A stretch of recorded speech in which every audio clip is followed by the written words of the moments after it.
October 29, 1944. A thin layer of frost clung to the metal skin of the P-51D Mustang as engines coughed the wake across the RAF Leiston airfield. The cold bit at the fingertips of ground crews, the smell of high-octane fuel drifted in the air, and a distant rumble slowly rose into a full-throated roar. Standing on the wing root of his Mustang Glamorous Glen 3, 21-year-old Chuck Yeager tugged his gloves tight, watching vapor swirl from the exhaust stacks like a living thing. The war was entering its deadliest months, and every briefing began the same way. Expect resistance. Expect desperate German tactics. Expect the unexpected. Yeager had already tasted all of it. Only weeks earlier, he had been shot down over France, escaped with the help of the French resistance, and fought his way back to England.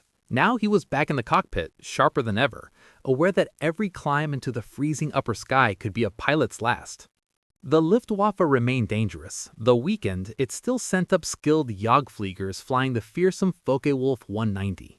With its wide-track landing gear, rugged construction, and powerful BMW engine, the FW-190 could roll faster than most Allied fighters and deliver shocking burst damage with its cannons. It demanded respect. And yet, on this particular morning, Yeager wasn't thinking about the FW-190 at all. The briefing focused on escort duties, another deep penetration mission into Germany. The threat seemed routine, predictable, almost manageable. But the skies over Europe never stayed predictable for long.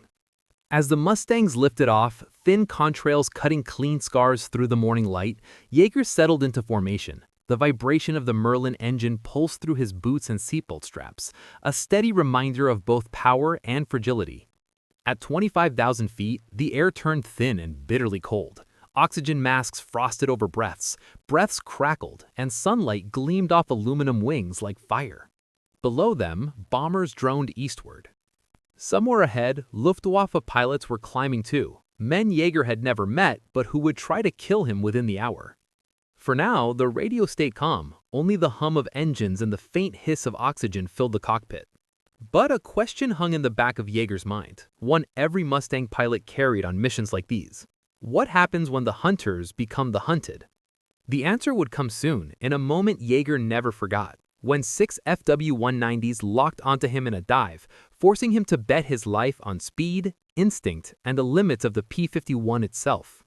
The sun had climbed higher by the time the Mustangs reached their patrol sector.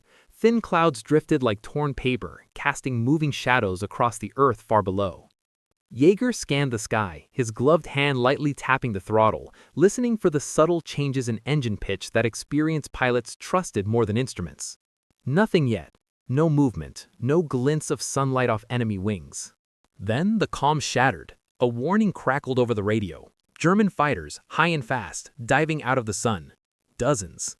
Yeager snapped his head upward and saw them. FW-190 slashing down like dark arrows, their distinctive radial noses unmistakable. The formation scattered, bombers broke into defensive boxes, and Yeager pushed his P-51 into a climbing turn, looking for a shoulder to protect.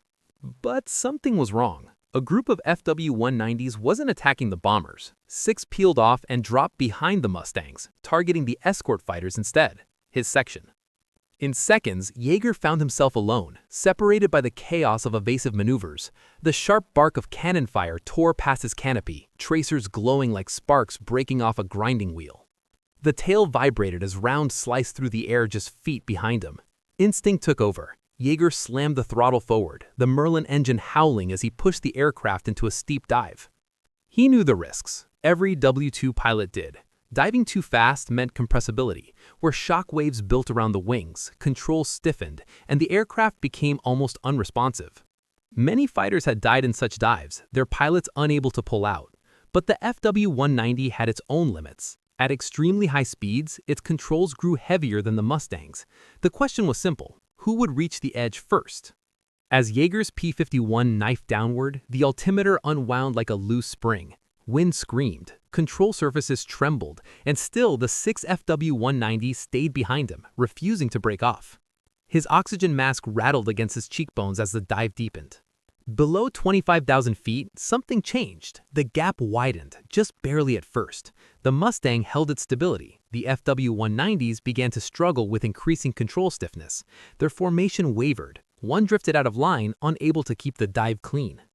Yeager felt it before he saw it. The P-51 was outrunning them. A technical truth buried in engineering manuals was now saving his life. The Mustang could die faster. The landscape below grew sharper as Yeager dropped through 20,000 feet, the world rushing upward in a blur of fields, rivers, and winding roads. The airframe shuddered violently now, a deep vibration pulsing through the stick and rudder pedals. His glove slipped slightly against the control column as he fought to keep the dive stable. Any sudden movement could rip the wings clean off. Behind him, the FW-190s were losing coherence. Their once tight pursuit had thinned into a ragged trail. One enemy fighter peeled away completely, unable to control its dive angle. Another flickered in and out of Yeager's peripheral vision as it struggled with compressibility. The tables had turned, but survival was still far from guaranteed. At these speeds, one mistake would end everything. Yeager rode the edge, trusting the Mustang's engineering, the laminar flow wing, the strong fuselage, the steady response of the Merlin engine even under brutal strain.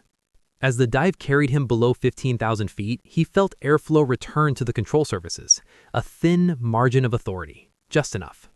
He began to pull out. It wasn't a dramatic maneuver, it was a long, punishing arc. His vision narrowed. Dark specks crept into the edges of his eyes as G-forces pressed him deeper into the seat.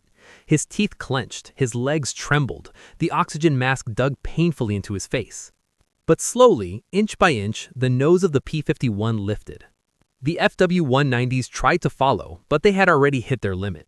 Two overshot wildly, one rolled uncontrollably and broke away. The remaining fighters abandoned the chase altogether, bleeding altitude in steep, uncontrolled drops. Yeager watched them shrink into the distance, tiny gray dots swallowed by the vast expanse of sky. Silence settled in the cockpit. His breathing steadied. The Mustang leveled out, engine humming smoothly as if nothing extraordinary had happened.